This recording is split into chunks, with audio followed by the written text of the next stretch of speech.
what I wanted to do was to just kind of have a little conversation really about a little bit about the book and a little bit about your writing. So if you could, well, I'm going to kind of make it clear now. We're here in lockdown, abiding by the government's social distancing.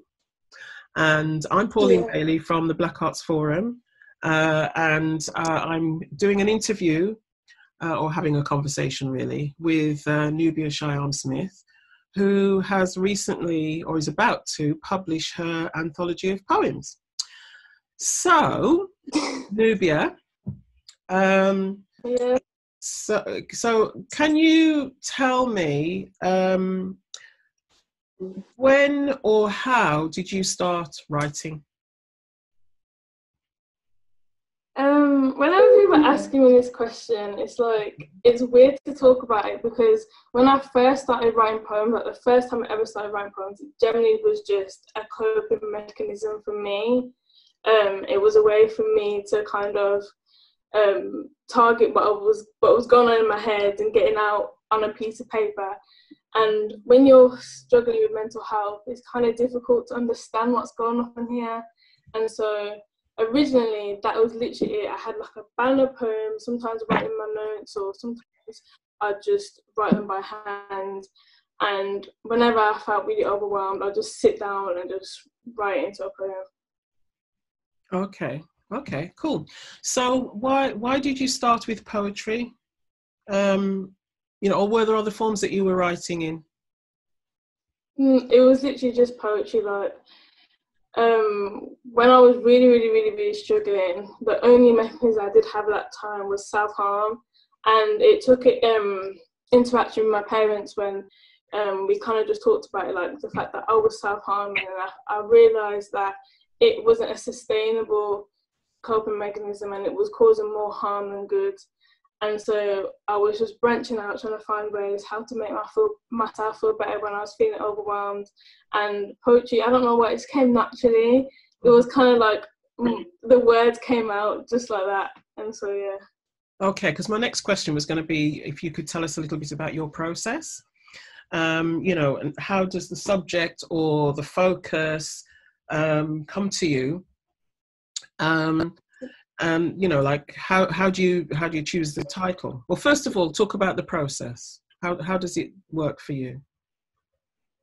It usually happens, sometimes I'll be reading a book and I'll see a word that I've never seen before, and I'll go into the dictionary, see what it means, and then I might just like scribble loads of things down, loads of random words down. They may not even make any sense together.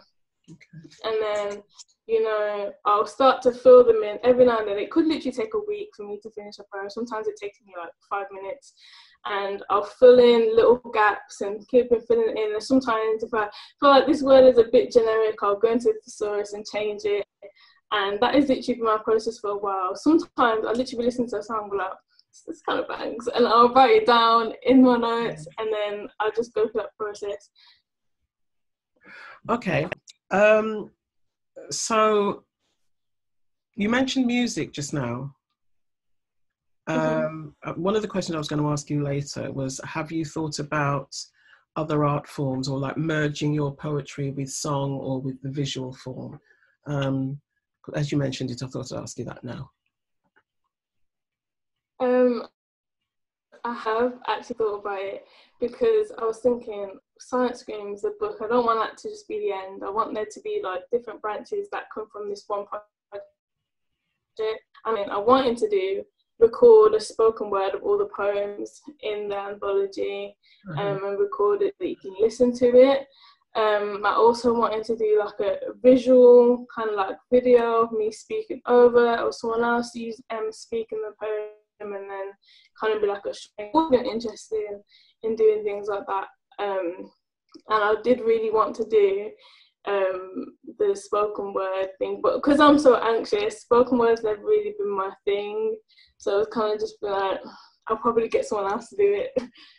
Okay. Well, that could work equally as well, couldn't it, really? Yeah.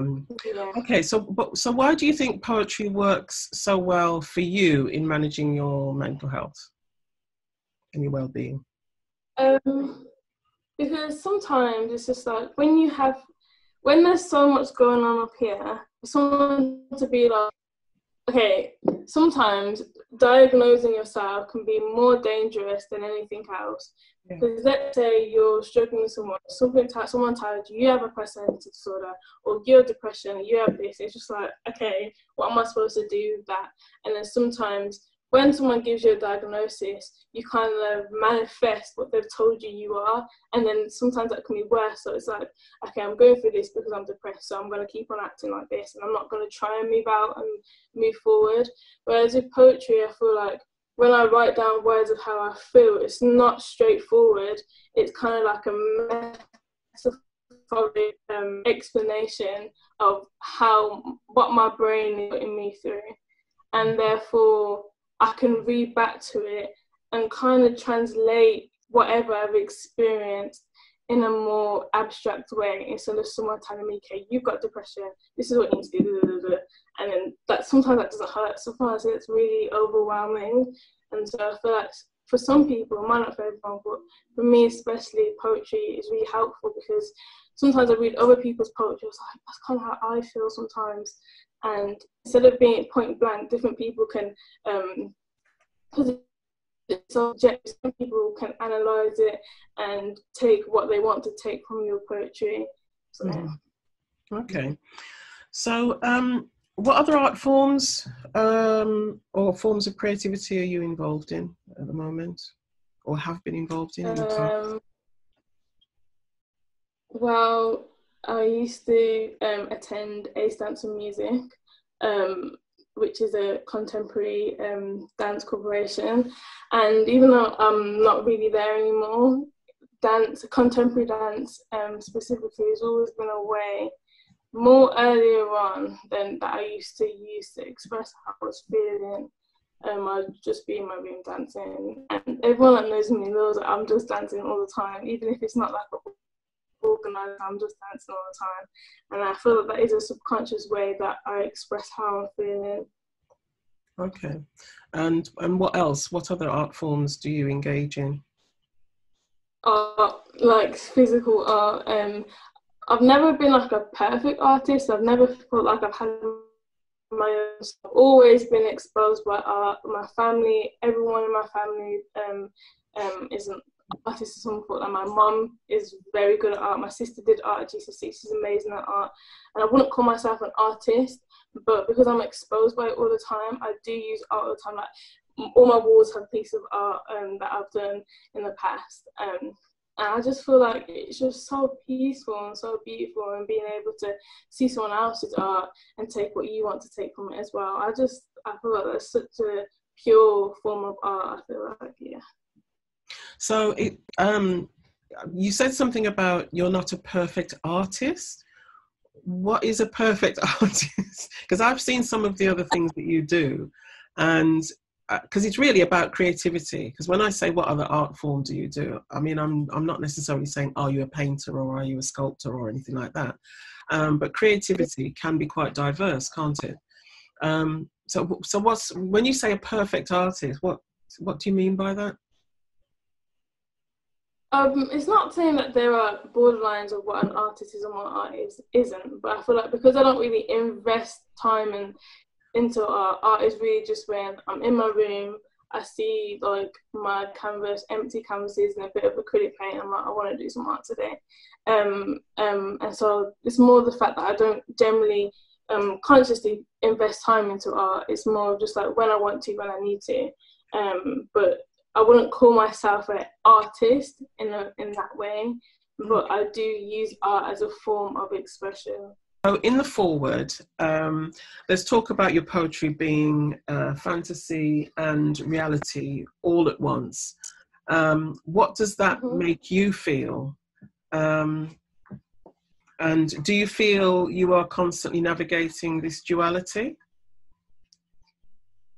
Yeah, I am. Sometimes when I was younger, so I'd say 13, And I first acknowledged the fact that I was struggling with my mental health. Sometimes I'd be in class and I'd completely zone out, and I'd kind of be I'd have an out of body experience, and I would have them quite a lot.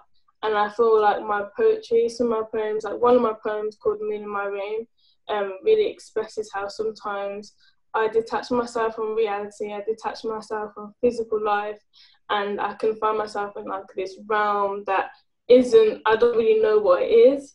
Mm-hmm. And I do feel like unintentionally that has been expressed through my poetry. So when I got the forward back and I saw that someone felt that too, I was like really happy with it. Yeah.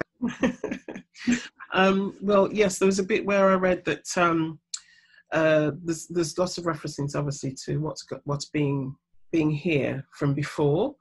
So, like, rooted in the past, but relevant for now.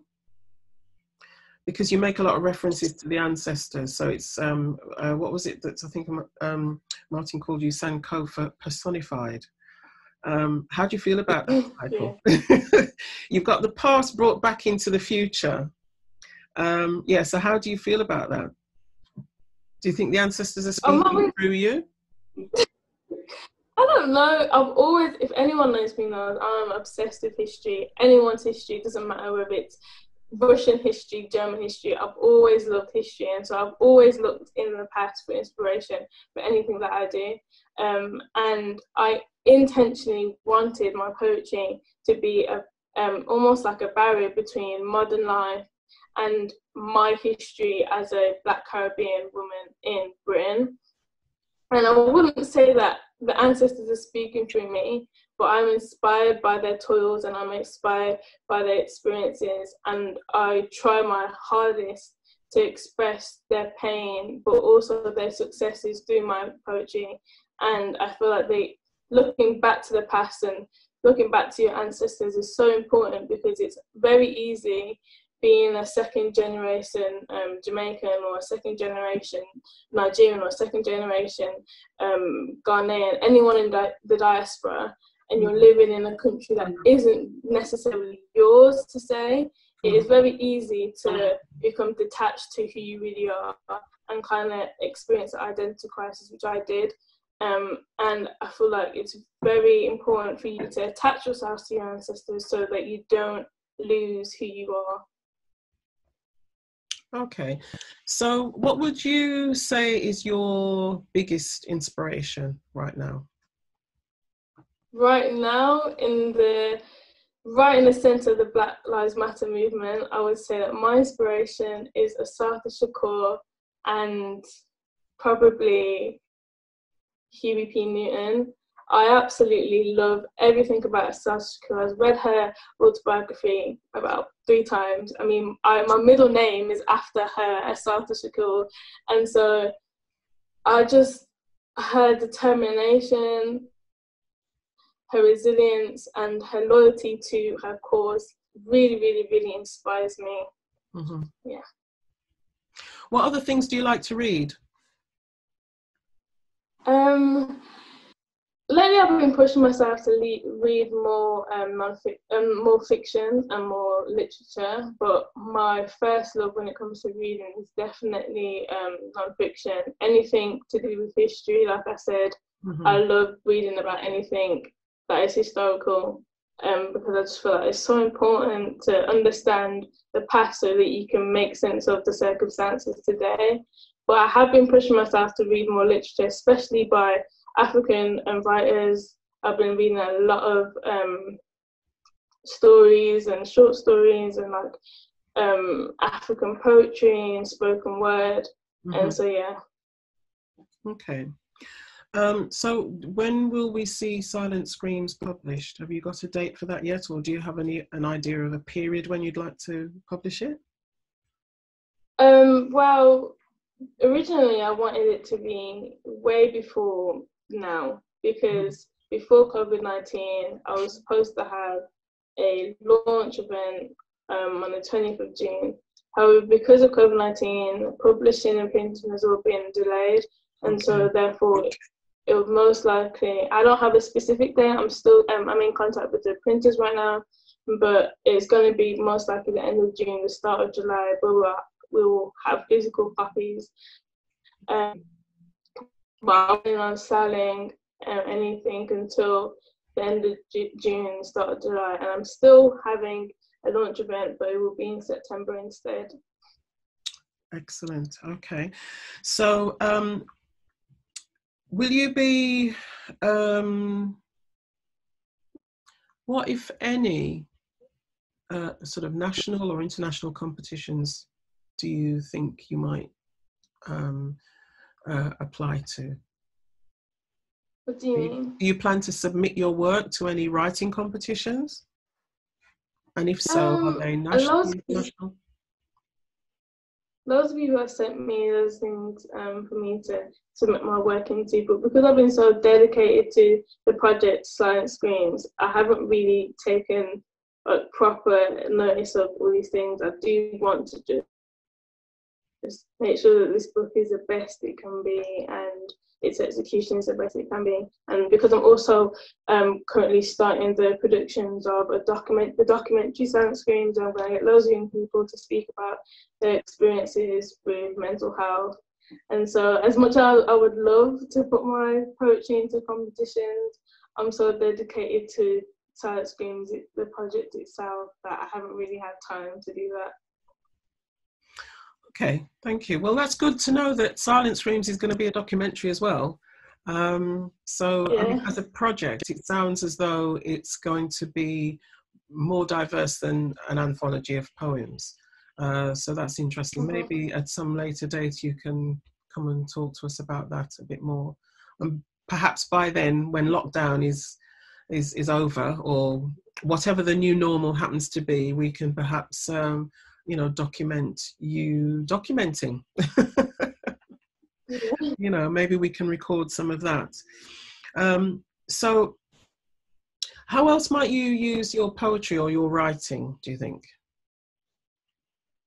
Well, in my introduction, I speak about how, for me, what I was in the pursuit of when I was writing Silent Screams, consciously in the process of forming an anthology, all I really wanted to do was illuminate the repressed mental health in Black and ethnic communities. And for me, I feel like it is so important for us to not undermine the importance of mental health, because right now we're in the centre of the Black Lives Matter movement and justice for Belly Mujinga and George Floyd. I feel like we are all unanimously in the pursuit of destroying a system that oppresses us through education, through finance, through every institution, through healthcare.